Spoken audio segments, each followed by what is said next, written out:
நாங்க வந்து திமுக கூட பேசவே கூடாது அப்படிங்கிற தாவேகா தரப்புலயும் எங்களை சொல்ல முடியாது. அப்படி சொல்லக்கூடாது. அப்படி சொன்னாங்கன்னா அது அரசியல் பண்பட்ட அரசியல்ங்கிறதுக்கு அர்த்தமே கிடையாது. ரொம்ப சில்லியான மனப்பான்மை. இந்த 35 வருட கால அரசியல் பேசினார் இல்லைங்களா, அப்பெல்லாம் தூக்கி வச்சு கொண்டாடாத திருமாவளவன் இந்த 35 நாள் பேசுற அரசியல்ல மட்டும் கீழே போட்டு உடைச்சிடணும் அப்படிங்கிறது என்ன விதமான மனப்பான்மை? இப்போ வந்து இவர் போய் மோடி கூட போய் பிஜேபி கூட போய் கூட்டணி சேர்ந்து அந்த நாடாளுமன்ற எலெக்ஷனை இவர் சந்திச்சாரோ அப்பயே வந்து எனக்கு வைகோலா ஒரு ஆளாவே எனக்கு தெரிய கிடையாது. ஆதி திராவிடர் நலத்துறை, சமூக நீதி நலத்துறை, நீங்க எந்த பக்கம்? சமூக நீதி நலத்துறை ஓகே தான். இன்னைக்கு எதுவுமே தெரியாத, யாருன்னே தெரியாத, முகமே தெரியாதவங்க எல்லாம் எம்எல்ஏ, மக்கள் கிட்ட போய் ஓட்டே கேட்கல, அவங்க வந்து இன்னைக்கு அமைச்சராகி உட்கார்ந்துருக்காங்க. இந்த ஆதி திராவிடர் அப்படிங்கிற நேம் வந்து ஒரு அடையாளம் ஆகிடுச்சு. அது அன்டச்சபிலிட்டி வேர்டு மாதிரி இப்போ யூஸ் பண்ண ஆரம்பிச்சிட்டாங்க.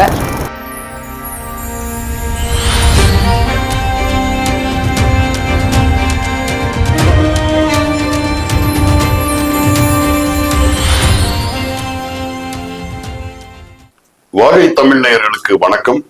இன்றைய கலந்துரையாடலில் நம்முடன் இணைந்திருப்பவர் விடுதலை சிறுத்தைகள் கட்சியின் மாநில நிர்வாகி தேனி இளமதி அவர்கள். வணக்கம் தோழர். வணக்கம். விடுதலை சிறுத்தைகள் கட்சி இப்ப இந்த தேர்தலுக்கு பிறகான காலகட்டங்கள்ல உங்களுடைய தலைவர் டாக்டர் தொல் திருமாவளவன் அவர்களுடைய ஒவ்வொரு பேச்சுமே வந்து விவாதத்துக்குரியதா மாறுது. என்னைக்குதான் விவாதத்துக்குரிய மாறாம இருந்திருக்கு? இல்ல, அவருடைய முன்னாடி மட்டும் கடந்த காலங்கள்ல வந்து அவருடைய ஒவ்வொரு பேச்சு வந்து பார்த்து எப்படி சொல்லுவாங்கன்னா அரசியல் வழி திசை காட்டியா இருக்கும்னு சொல்லுவாங்க. அவர் வந்து ஒரு மாநாடு நடத்தினாருன்னா அது வந்து அந்த ஆண்டுக்கான ஒரு அஜெண்டாவோட இருக்கும், பொலிட்டிக்கல் அஜெண்டாவோட இருக்கும். ஆனா சமீப காலத்துல வந்து அவருடைய ஒவ்வொரு பேச்சுகளுமே வந்து முன்னுக்கு பின் மாறுபட்டதா இருக்கு அப்படின்ட்டு. இப்ப அதை குறித்து வந்து இப்ப சமீபத்துல வந்து எழுச்சி தலைவர் அவர்கள் பேசும்போது என்ன சொன்னாங்கன்னா, முதல்ல என்னை புரிஞ்சுக்கிறதுக்கு தெரியல உங்களுக்கு. ஏன்னா வைகோ அவர்கள் வந்து ஒரு கடுமையான ஒரு பேச்சு ஒன்று பண்ணிட்டாங்க. ஒரு மூத்த தலைவர் அப்படி ஒரு ரொம்ப அதிகபட்சமான ஒரு கமெண்டே சொல்றாங்க, இவருடைய நிலைப்பாடுக்கு நோபல் பரிசை கொடுக்கலாம் அப்படின்ட்டு. அதாவது கேள்வி கேட்டீங்களா? தாவேகாவுல கூட்டணியில இருந்து கொண்டு திமுகவுடன் ஒரு நட்பு தொடர்றது மாதிரி ஒரு சூழல் இருக்கிறத வந்து திரு வைகோ அவர்கள் கடுமையா விமர்சிக்கிறாரு. அதற்கு பதில் அளிக்கும் போது வந்து அரசியல் நிலைப்பாடு பத்தி சரியா புரிஞ்சுக்கல அப்படின்னு உங்களுடைய கருத்து என்ன? அதாவது சிம்பிளா அதை சொல்லணும் அப்படின்னா, இப்ப நம்ம வீட்டுக்கிட்டே கூட எடுத்துப்போம். பக்கத்து வீட்டுல வந்து சண்டை போட்டிருப்பாங்க. பக்கத்து வீட்டுல எதிர்த்த வீட்டுக்காரவங்க கூட நம்ம சண்டைன்னு வச்சுக்கோங்களேன். பக்கத்து வீட்டுக்காரவங்க, அதாவது நமக்கு சண்டை கிடையாது, பக்கத்து வீட்டுக்காரவங்களுக்கும் எதிர்த்த வீட்டுக்காரவங்களுக்கும் சண்டை. ஆனா நம்ம என்ன பண்ணுவோம், நமக்கு சண்டையே கிடையாது. நம்ம வந்து பக்கத்து வீட்டுக்காரவங்க கூட நல்லா ஃப்ரெண்ட்ஷிப்ல நல்லபடியா, ஏன்னா பக்கத்து வீடு இல்ல, அதனால ரொம்ப பழக்கமா ரொம்ப ரொம்ப அருகாமையில இருக்கனால குடுக்கல் வாங்கல் அப்படி நிறைய இருக்கும், நிறைய பழகி இருப்போம்னு வச்சுக்கோங்க. ஆனா இவங்களுக்கு அவங்களுக்கு சண்டைங்கிறனால இவங்க என்ன பண்ணுவாங்க, பாத்தியா இவங்க கூட சண்டை போட்டாங்கல்ல, நீ இப்ப சப்போஸ் நான் அவங்க கூட பேசுறேன், இது வந்து இயற்கையா நடக்கிறது. நான் பேசினா நீ எப்படி அவங்க கூட பேசலாம், நம்ம போய் பேசினா இவங்க என்ன பண்ணுவாங்கன்னா நீ எப்படி பேசலாம், அப்ப நீ என் கூடயும் பேசிட்டு அங்கேயும் பேசுறனா நீ வந்து ரெண்டு பக்கமும் கேம் ஆடுற அப்படிங்கிறது சாதாரண ஒரு ஒரு ஒரு குடும்பம் நடத்துறவங்க ஒரு கீழ் ஒரு வெகுஜன மக்கள்கிட்ட, சாதாரண மக்கள் கிட்ட அது மாதிரி ஒரு நடைமுறை இருக்குங்கிறது ஓகே.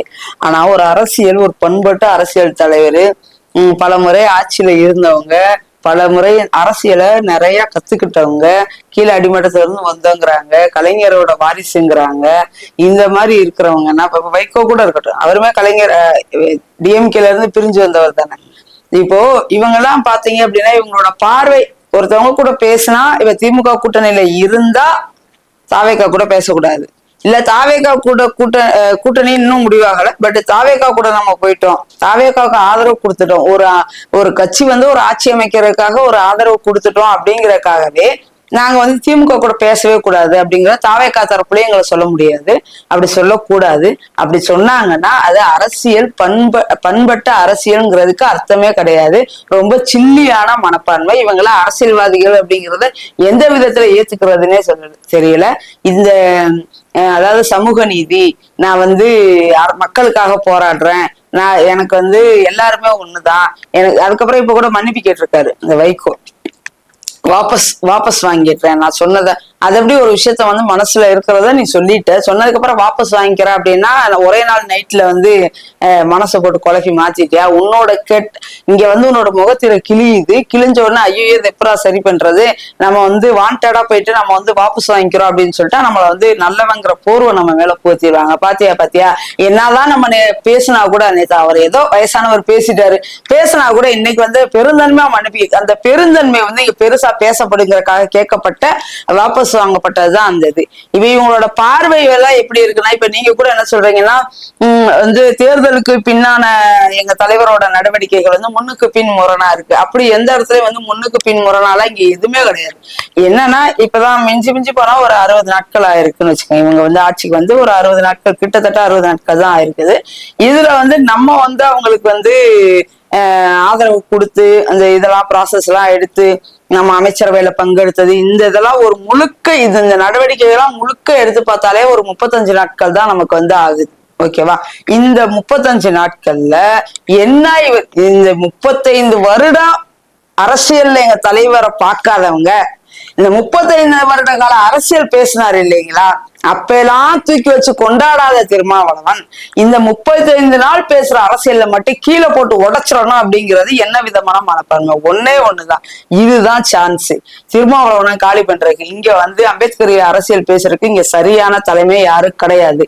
அப்படி பேசினாலுமே இந்த ஆட்ட கட்சிகளோட ஏதோ ஒரு தாக்குதலுக்கோ இல்ல ஏதோ ஒரு சிண்டு முடிகிற வேலைக்கோ இல்ல ஏதோ ஒரு சூட்சுமத்துக்கு இவங்க வந்து உள்ள அடிபணிஞ்சிடுறாங்க.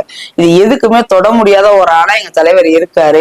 இப்ப இத டம்மி பண்ணணும் அப்படின்னா இது ஒரு வாய்ப்பு, இத வந்து பயன்படுத்தி டம்மி பண்ணுவோம் அப்படின்னு நினைக்கிறாங்க. வைகோவை பத்தி பேசும்போது மதிமுகவோட 2 எம்எல்ஏக்களை வந்து பதவி விலக சொல்லி அந்த இடத்துல வந்து மறுபடியும் தேர்தல் வந்தால் முதல்வர் விஜய் அவர்களே வந்து பிரச்சாரம் செய்வார் அப்படின்றத முத நாள் சொல்லிட்டு, அப்புறம் அவரே வந்து இல்ல அவர் சொல்லல நான் தான் சொன்னேன் அப்படின்னு சொல்லி அவர் தான் மாற்று கருத்துக்களை சொல்லிக்கிட்டு வர்றாரு. ஆனா அவரு வந்து இதுவரைக்கும் அதாவது மக்கள் நல கூட்டணியில இருந்து நல்ல நட்பு சக்தியா இருக்கக்கூடியவங்க, பொது உடைமை தோழர்களா இருக்கட்டும், மதிமுகவா இருக்கட்டும், விசிகாவா இருக்கட்டும், ஒரே கொள்கை நிலைப்பாட்டோட ஓரளவுக்கு பயணம் பண்ணவங்க. வைகோ அவர்கள் அதாவது தவேகாவினோட பிரதிநிதியா வந்து வைகோ பேசுறதுதான் நமக்கு ஆச்சரியமா இருக்கு. ஏன்னா இல்லங்க நீங்க வந்து அதாவதுங்க எனக்கு என்னோட பார்வை நான் சொல்லிடுறேன். வைகோ தமிழ்நாடை பொறுத்தளவு மக்கள் நல கூட்டணியில இருந்தா இப்ப வந்து இது எப்பெல்லாம் பிரியுதோ, திமுகவுக்கு எதிர்ப்பாவோ அதிமுகவுக்கு எதிர்ப்பாவோ என்ன பொறுத்தோ எப்ப சந்தர்ப்பவாத அரசியல் வந்து வைகோ வந்து சரியா பண்ணுவாரு. இவர் மேல இருக்க நம்பிக்கை எனக்கு எப்ப சுத்தமா போச்சுன்னா 2014 எப்ப வந்து இவர் போய் மோடி கூட போய் பிஜேபி கூட போய் கூட்டணி சேர்ந்து அந்த நாடாளுமன்ற எலெக்ஷனை இவர் சந்திச்சாரோ அப்பயே வந்து எனக்கு வைகோலாம் ஒரு ஆளாவே எனக்கு தெரிய கிடையாது. நீ வந்து பேசின திராவிட அரசியலுக்கு நீ வந்து இருந்து வந்த இயக்கம் வந்து திராவிட இயக்கம், திராவிட அரசியல் பேசி வர உன்னோட கட்சியோட பேரே மறுமலர்ச்சி திராவிட கழகம் அப்படின்னு சொல்லிட்டு நீ வந்து வச்சிருக்கிற. அப்போ நீ போயிட்டு எப்படி நீங்க பிஜேபி கூட போய் கூட்டணி செஞ்சுட்டு மோடியை வந்து பெரிய என்னமோ அவர் பெரிய தியாகி மாதிரி அவர் அவ்வளவு பெரிய பிம்பம் கட்டாரு. அந்த 2014 அந்த டைம்ல எல்லாம் சோசியல் மீடியால இவர் பயங்கரமான பிம்பம் கட்டாரு. அன்னைக்கே எனக்கு இவரெல்லாம் ஒரு ஆள் கிடையாது. இவர் வந்து ஒரு கை தேர்ந்த அரசியல்வாதி எல்லாம் சொல்ல முடியாது. இவர் வந்து ஒரு சந்தர்ப்பவாத அரசியல்வாதி. இவர் வந்து எப்ப வேணா எது வேணா மாறுவாரு. இன்னைக்கு ஒரு பேசினால இடையில கூட அவர் வந்து நான் மிகவும் ஆபத்தானவன் கூட எங்க தலைவருக்காக ஒரு ட்வீட் போட்டிருந்தாரு. நான் மிகவும் ஆபத்தானவன் அப்படின்னு போட்டிருந்தாரு. நான் சொல்லியிருந்தேன் ஆமா இப்போ யார் ஒன்னு ஆபத் பாண்டவன் சொன்னது, நீ எப்பயுமே ஆபத்தானவன் தான் அப்படிங்கிற நான் போய் பதில் ட்வீட் போட்டேன். எதுக்காக சொல்ல வரேன்னா வைகோ வந்து ஒரு அரசியல்வாதியா இங்க எடுத்துக்கவே முடியாது. ஜஸ்ட் அவர் ஒரு கட்சி இருக்காரு அவ்வளவுதான். அத வந்து அவங்களுக்கு வந்து ஒரு தமிழ்நாடு முழுக்க நீங்க எடுத்துக்கிட்டீங்கன்னா கிளைகள் எவ்வளவு இருக்கும்? ஒரு 50 கிளைகள் 100 கிளைகள் கூட டோட்டல் தமிழ்நாடு நான் சொல்றேன். ஒரு 100 கிளைகள் கூட அவங்களுக்கு இருக்காது. ஒரு கூட்டம் வச்சாங்க அப்படின்னா ஒரு 1000 பேர் வந்து நிக்கிறதே பெரிய விஷயம். அவ்வளவு இல்ல, எல்லாருமே வெளியில போயிட்டாங்க. இவருக்கு வந்து வைகோங்கிற அந்த நேம் இருக்கு இல்லையா, அந்த நேம் மட்டும் தான் இன்னைக்கு இவரை காப்பாத்திக்கிட்டு இருக்கு. வைகோங்கிற நேம் தான் இன்னைக்கு வந்து இவருக்கு வந்து ஒரு ஒரு பிம்பத்தை வந்து கட்டமைச்சுக்கிட்டு இருக்குது. மற்றபடி இவங்க அரசியலாவோ கட்சியாவோ இவங்க கிட்ட வைகோவை தவிர அவங்க கட்சியில இருந்து வேற யாரு மல்லை சத்தியா கொஞ்சம் பேசிட்டு இருந்தாரு, அவரையும் வந்து இது பண்ணி விட்டுட்டாங்க. இப்ப அதுக்கப்புறமா அவங்க கட்சியில இருந்து யாரு இது மாதிரி அவரை மாதிரி பேசுறதுக்கு ஆள் இருக்காங்களா? யாராவது இருந்தா கூட நீங்க எனக்கு சொல்லுங்க. அவங்க பையன் வந்து பேசுவாரா, அதை கூட நீங்க சொல்லுங்க. டிபேட் வச்சுக்குவோம், 2 பேரும் உட்கார வைப்போம். மதிமுக காரவங்க யாராச்சும் ஒருத்தவங்களை வர சொல்லுங்க, எங்க ஒன்றிய செயலாளர் நாங்க வர சொல்றோம், 2 பேரும் உட்காந்து பேசிக்கிட்டோம்.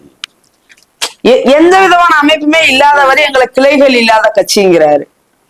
இப்போ நோபல் பரிசு கொடுக்கலான்னு சொன்னது ஓகே, அதை வேணா வாபஸ் வாங்கிட்டாரு. கிளைகள் இல்லாத கட்சின்னு எதை வச்சு சொல்றாரு?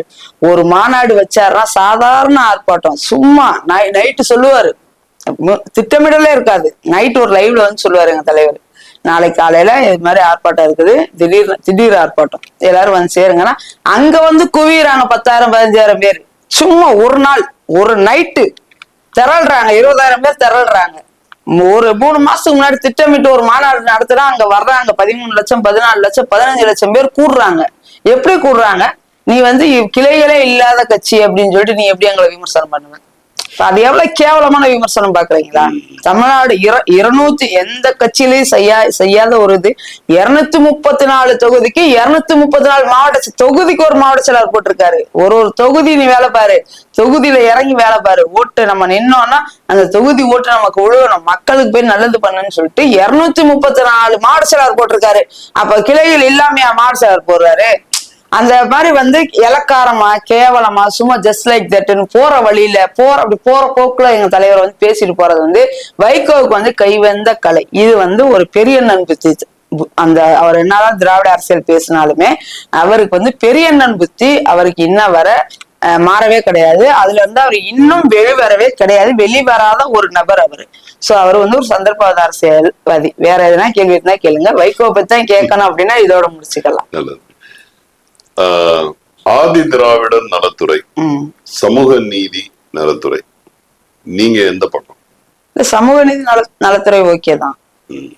ஆதி திராவிடர் அப்படிங்கிறது ஓகே தான். அது வந்து ஒரு கட்டத்துல வந்து ஆதி திராவிடர் அப்படிங்கறது நம்ம அடையாளப்படுத்திக்க வேண்டிய தேவை இருந்துச்சு ஒட்டு மொத்தமா. இப்ப வந்து பாத்தீங்கன்னா கர்நாடகா, மகாராஷ்டிரா, இந்த உத்தரப்பிரதேசம், கர்நாடகம், இந்த எல்லாமே சேர்ந்து தமிழ்நாடு எல்லாமே சேர்ந்து ஒரே மாகாணமா இருந்துச்சு இல்ல, அந்த சென்னை மாகாணமா இருந்துச்சு பாத்தீங்களா. அப்போ அதுக்கப்புறம் வந்து பிரியிறப்ப பாத்தீங்க அப்படின்னா ஆந்திராவில இருக்கிறவங்க அந்த பழங்குடியினர் இருக்காங்களா, அவங்களாம் ஆதி ஆந்திரர் அப்படின்னு ஒரு பேர் வச்சு அழைக்கிறாங்க. கர்நாடகாவில் உள்ளவங்கள ஆதி கர்நாடகர் அப்படின்னு சொல்லிட்டு பேர் வச்சு அழைக்கிறாங்க. ஆனா தமிழ்நாட்டுல உள்ளவங்கள ஆதி தமிழர் அப்படின்னு சொல்றதுக்கு இங்க யாருக்குமே மனசு வரல, ஏத்துக்க மாட்டுறாங்க. ஏன்னா இங்க நாயக்கரும் இருக்காங்க, தெலுங்கர்களும் உள்ள இருக்காங்க, கன்னடர்களும் உள்ள இருக்காங்க, இங்க மலையாளிகளும் உள்ள இருக்காங்க, எல்லாருமே இங்க இருக்காங்க. இங்க இவங்களோட அடையாளம் உடப்பட்டு போயிடும். இப்ப இங்க மட்டும்தான் ஒரு மலையாளி முதல்வர் ஆகலாம், இங்க மட்டும்தான் ஒரு தெலுங்கர் வந்து இங்க முதல்வர் ஆகலாம். இங்க வந்து அந்த தமிழ்நாடுன்னு அடையாள அட்டை இருந்தாலே அவர் வந்து ஓட்டர் ஐடி வந்து தமிழ்நாட்டுல இருந்தாலே அவர் வந்து அரியணை ஏறலாம் அப்படிங்கிற ஒரு இது வந்து இங்க இருக்கு. அதை யாரும் இன்னும் தடை பண்ணல. அதை நம்மளும் அதை வந்து ஓகே தான். பட் ஆனா இங்க ஆதி தமிழருங்கிற அடையாளம் வந்துருச்சுன்னு வச்சுக்கோங்களேன், இவங்கதான் உண்மையான தமிழர்கள் அப்படின்னு சொல்லிட்டு அடையாளம் காணப்படும். மற்ற வெகுஜன மக்களால இல்ல மற்ற கண்ட்ரிஸ்ல மற்ற நாடுகள்ல இவங்க என்ன கம்யூனிட்டி அப்படின்னு பாக்குறாங்க, என்ன இவங்க இதுல வர்றாங்க அப்படின்னு பாக்குறப்ப ஆதி தமிழர்கள் அப்படின்னு வர்றாங்க. அந்த இனம் எந்த இனம் அப்படின்னு பார்த்தா இவங்க ஆதி தமிழர்கள் அப்படின்னு வர்றாங்க அப்படின்னு பார்த்தா இப்ப இவங்கதான் ஆதி தமிழர்கள்னா பூர்வ குடிகள் அப்படிங்கிற அந்த நேம் வந்துருது. அப்ப பூர்வ குடி அப்படின்னு நீங்க வந்துருச்சு அப்படின்னா அப்ப நீங்களாம் யாரு? நீங்க எல்லாம் அப்போ இங்க வந்தவங்க, பொழைக்க வந்தவங்க, இப்ப வெளி மாநிலங்கள்ல இருந்து இங்க வந்தவங்க. அப்ப உனக்கு இங்க உரிமை என்ன இருக்கு? அப்ப எங்களுக்கு கிடைக்க வேண்டிய உரிமையை நீ வாழ்ந்து இருக்கிறங்கிற இங்க அந்த கேள்வி வந்துரும். கேள்வி கேட்க மாட்டாங்க. பட் இவங்க முன்னாடியே சூழ்ச்சி பண்ணி இத வந்து திட்டமிட்டே வந்து என்ன பண்றாங்கன்னா திராவிடர்கள் ஆதி திராவிடர்கள் அப்படி வந்து வச்சிடறாங்க. திராவிடர் ஆதி திராவிடர், இத வந்து திராவிடருங்கிற நேம் வந்து பொது நேமாவும் ஆதி திராவிடருங்கிற நேம் வந்து பூர்வகுடி மக்களுக்கான நேமாவும் இங்க வந்து வைக்கிறாங்க. இது வந்து அயோத்திதாச பண்டிதரால கண்டுபிடிக்கப்பட்ட இந்த வார்த்தை தான் இந்த திராவிடம்ங்கிறது. அதுக்கப்புறம் வந்து இப்ப இவங்களுக்கு பட்டியலின சமூகத்துக்கு வந்து இந்த ஆதி திராவிடருங்கிற நேம் வந்து கொடுத்துடுறாங்க. இப்ப இது வந்து ஒரு காலகட்டத்துல தேவைப்பட்டுச்சு. இப்போ சூழல் வந்து அப்பப்போ மாறிக்கிட்டு இருக்கு. இன்னைக்கு எதுவுமே தெரியாத, யாருன்னே தெரியாத, முகமே தெரியாதவங்க எல்லாம் எம்எல்ஏ மக்கள் கிட்ட போய் ஓட்டே கேட்கல, அவங்க வந்து இன்னைக்கு அமைச்சராகி உட்கார்ந்துருக்காங்க.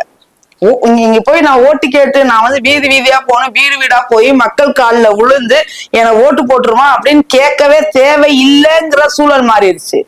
நீ வந்து எனக்கு உன் மேல நம்பிக்கை இருந்துச்சுன்னா நீ வரவே தேவையில்ல, நான் ஓட்டு போடுவேன் அப்படிங்கிற சூழல் இங்க மாறிடுச்சு. இப்போ அது மாதிரி ஒரு கலச்சூழல் இங்க மாறுறப்போ ஒரு நேரத்துக்கு ஒரு மாதிரி நமக்கு தேவைப்படுது.